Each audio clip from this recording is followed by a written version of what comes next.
Alright everyone, this is Monster Loves You. This was on the Steam sale and it was on my wish list and it got down to like a low enough point where I'm going like, or low enough dollar amount where I'm going like, yeah, I have to buy this.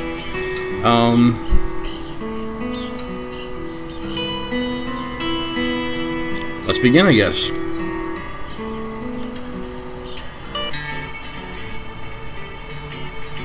Help me begin your story. How does it go again? Long ago, deep in the forest mountains called the Waelmist? Oh. Long ago. Wow. Anyway, long ago, deep in the forest, monsters called Waelmist. Waelmist? That's right, long ago, nested in the heart of the forest was the monster village of Omen. You are born from slime that holds the memory of monsters known for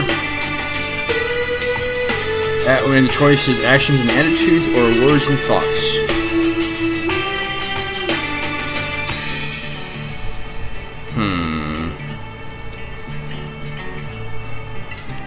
You're not awake yet, but soon your first eye will open. Your simple dreams will give way to life itself. You dream of helping the sick and soothing the woeful, outsmarting everyone else, speaking true when others lie. I'm going to go with outsmarting everyone else. Your body is turning and twisting, growing solid in the middle of a great vat of green slime. It's time to be born.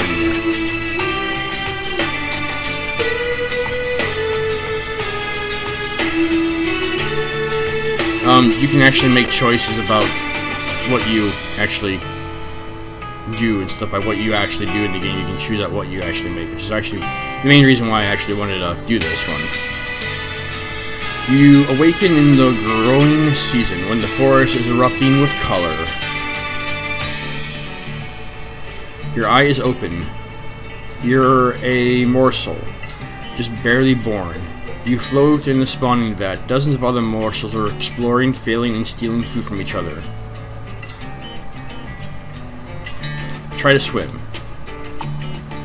Another morsel swims toward you. It opens its mouth to show you a set of small, sharp teeth. It bites you. Let's swim away from the toothy morsel. You kick with new legs and paddle with new arms, squeak with a new mouth, and cry tears of slime from your glistening eye. The aggressor is left in your wake. It turns and latches onto another morsel. I'm going to lure the attacker away from the new victim. Or I can keep swimming, but yeah, whatever. You squeak and splash until the violent morsel... You squeak and splash, wow. The violent morsel until it turns away from its prey and swims at you. The choices are lead it away from everyone else and escape. Let it take another bite of you to keep it busy. I'm going to lead it away from everyone, then escape. You keep squeaking as you swim, just slowly enough that the other morsel will continue to pursue. It's getting tired, time to go. As the violent morsel slows to a stop, you speed up. You leave it in an empty part of the spawning vat where it has no one to bite. See you later, hater. Splash, flutter, splish, squeak. Another morsel is too weak to swim properly. It's sinking toward the bottom of the spawning vat. Now, I can go, oh no, that's terrible. Too bad, but these things happen. Ignore it and swim on. I'm gonna go, that's terrible. You feel a deep sense of injustice at the smaller morsel's impending demise. If only you could do something about it. Well, I'm gonna do something about it. You swim to the morsel, determined to act. Now we can push it up, or try to think of something. You rack your newborn brain. Wait, there is some animal bones and sticks and rotting in the bottom of the half hidden beneath the small clumps, and I try to prop up the dying morsel. You swim to the bottom, casting about. You gather some sticks and along the curving ribs of a deer, and jam them together good and tight. The morsel's own dissolving body holds everything together well enough. Half his body is above the surface of the slime. And then I have to make sure no one's messing with what we've created. You swim in circles around the rescued morsel, keeping away the cruel ones and the biters away until your new friend begins to move and solidify. And then we'll help the monster out of the structure, or the morsel. As you do, you feel dizzy. That's a first. You've never been dizzy before. Everything grows green. And then we wake up. Your friend is gone, but not dead. Another morsel points to the edge of the spawning vat. While you slept, the weak one grew into a monsterling. Hooray for brains! Yay! You have grown too big for the spawning vat. You must move on to the next stage of life and become a monsterling. I don't know what this is about. No, don't grow up. Or got any advice. You're going to get into some trouble, which is great. Exercise your bravery, cleverness, ferocity, kindness, and honesty. What kind of monster will you be? Indeed, go to the Brood Cave and adventure.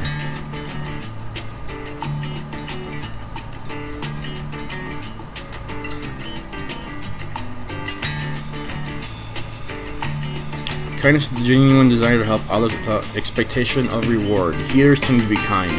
Your kindness score is 0 out of 100. Honesty. Honest monsters are known for their truthfulness, loyalty, and commitment to justice. If you're known for honesty, others will trust you more. Your honesty score is 0 out of 100. Ferocity. Sometimes you need to be cruel. Can you bring yourself to tear a wolf apart with your claws to show that you're a monster? How about its cubs? Your ferocity score is 0 out of 100. Bravery is your capacity to overcome fear and intimidation. One demonstrates bravery through courageous actions. Your bravery score is 0 out of 100. Cleverness, which is what I got really good apparently. Cleverness, wit, brain is how strong your mind is and how well you can suss out non-violent solutions to problems. Your cleverness score is 27 out of 100. And they are being extremely loud in the living room. Alrighty. What can we click on? What are you? Oh. Well, don't want to do that.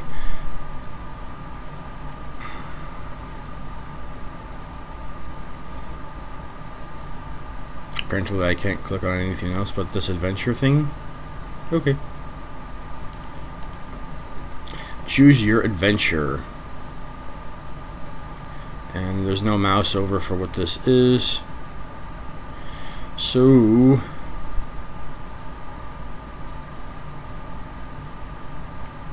I'm gonna go with this one. You stumble on a rock and find a patch of purple lichen behind it. Your exclamation of delight draws Smark and Gobclaws over, but there's not really enough to share. Alright, what's so special about lichen? Tell them how to find some. Invite them in any way. They're on to you. Run away. Actually, I'm going to go what's so special about lichen, because I have no idea what's so special about lichen. Monsterlings mostly eat at night. Mostly. And what you eat is lichen. Mostly. The big lichen pile is familiar, but plain and boring. This is different. Ah. I am going to tell them how to find some. You tell them to follow little damp trails left by the little damp snails. They eat lichen too, you explain. Smark and Gobclaw both grin. You eat the lichen. Delicious. Cool. And I just got more cleverness. Let us do this one. Elder Jaggery walks into the cave, rocking from foot to foot. He howls and slams into a wall, then falls unmoving to the floor. Monsterlings scatter away from his still form. Alright, examine him closely, stand back and observe for a moment. Someone's got to help him do it. I'm going to examine him closely. You've never seen a monster look this hurt before. Usually you can get smashed to a pulp and be up on your feet again by dinner time. Jaggery's body is really damaged. That's scary. Elder Jaggery walks into the cave, rocking from foot to foot. Okay. I guess someone's gonna help him, I guess. You creep over, afraid, but determined, and see a human's metal knife stuck in Jaggery's back. He's leaking from the wound, and you think he might die before you can get help can get here. Now you can run and get help, or pull out the knife. I'm going to... Well, they said that monsters can be hurt and then be good by dinner time, so pull out the knife. Advanced neurosurgery +3. You grasp the knife in your little claws and pull, then a rocket back and forth and pull some more. A gush of red covers you, but Jaggery starts to breathe normally. Oh, I get bravery and kindness out of that one. Yay! So let's go adventure.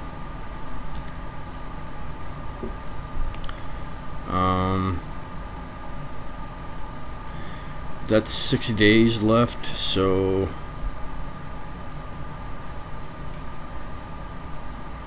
let's do the spider. We'll do spider next.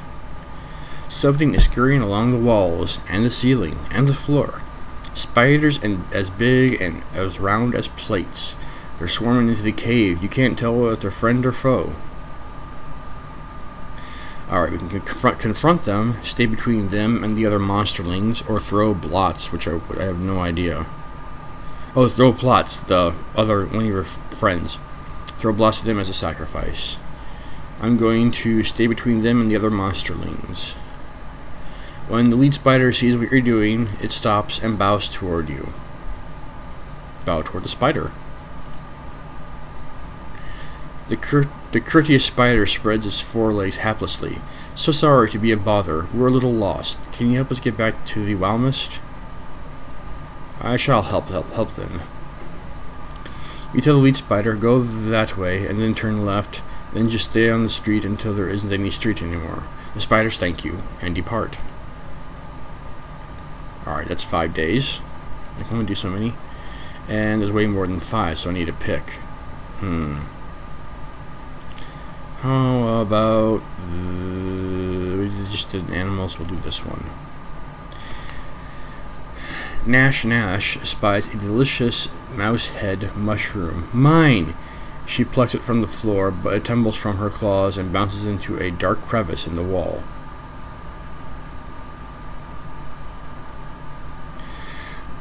Now we can tell Nash she's too afraid to go after the mushroom. Let Nash get her own darn mushroom and get it. Okay, how? If you shut the mushroom with something sticky, crawl inside and get the mushroom. Offer to help Nash get her mushroom back.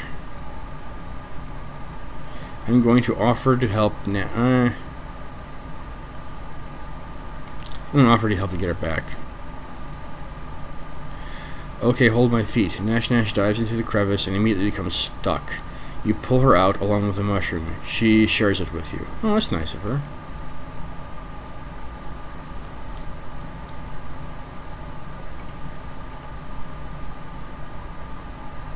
You're halfway towards becoming an adolescent. Firm up your personality as much as you can. Yeah, I just did do. That's what I'm trying to do. Okay, we got mouth. Alright, I'm going to do this one, and then I'll do the spider. Nash shows you a rock. It's the best rock in the whole cave. It looks a bit like a sleeping rabbit, but otherwise it's ordinary. Okay, she can find better. Nash is always slapping you. Slap the rock out of her claws. She's dangerous, tell a white lie. I'm going to tell her she can find better. Nash Nash scowls and shakes the rock at you. You're lucky I'm going to break this against your hard, soft. You're lucky I'm not going to break this against your hard-headed, soft skull. Your hard-headed, soft skull. You're lucky I'm not going to break this against your hard head, soft skull. It doesn't make any sense. Anyway. And I shall let it go, because she's being stupid. Nash Nash storms away, waving the rock in her claws. She mutters and grumbles and spits, but doesn't want to listen. Yay.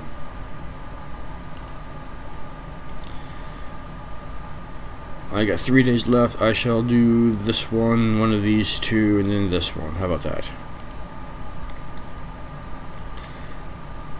What's that noise from the spawning vat? You rush over. A big snake is eating helpless morsels. They moan and cry, but it doesn't stop. Okay, we can eat some morsels also, which doesn't sound very appetizing. It's not your problem, they're just morsels. What? Bring it on, snake. You puff yourself up and approach the snake. It glances at you and swallows another morsel whole.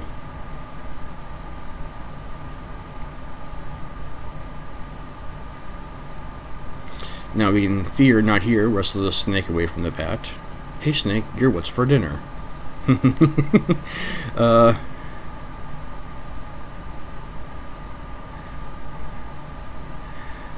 Eat the snake or defend the morsels. Defend the morsels. When a snake sees your claws, it turns and slithers away.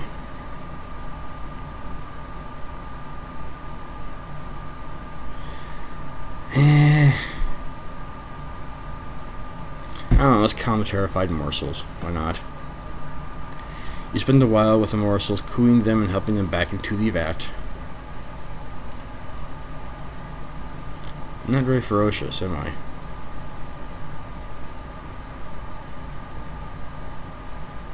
Anyway.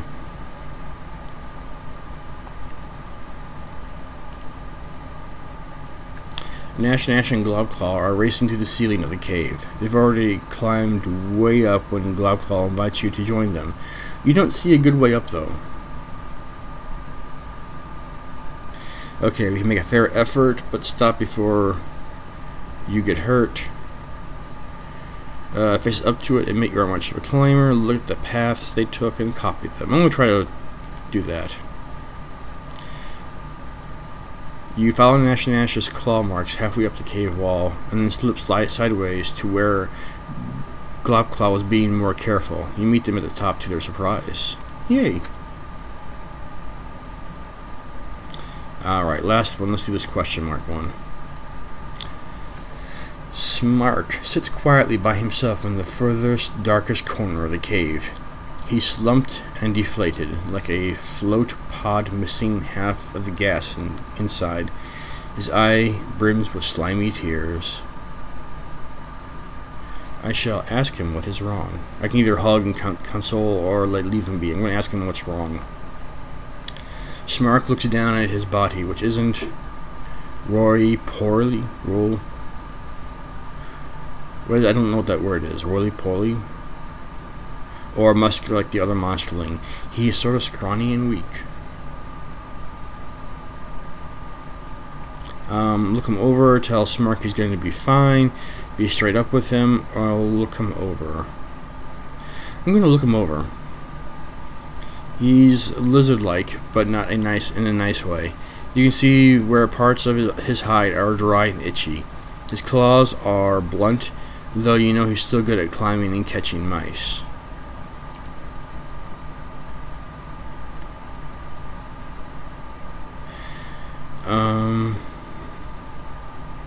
I can tell him he's going to be fine, or be straight up with him. I'm going to be straight up with him, actually. You may be weak now, Smark. That's going to change. Just a few more days, and you can start changing, like we all will. And then you can hunt.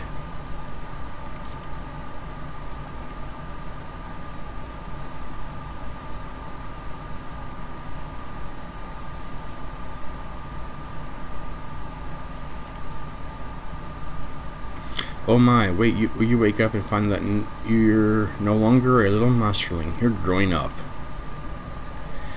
Elder Marinus calls the oldest monsterlings together in a group. You're one of the oldest ones now, so you should join them. She looks grave. I don't know why I'd hide and watch to see what's going on, so I'm just going to say go with Elder Marinus.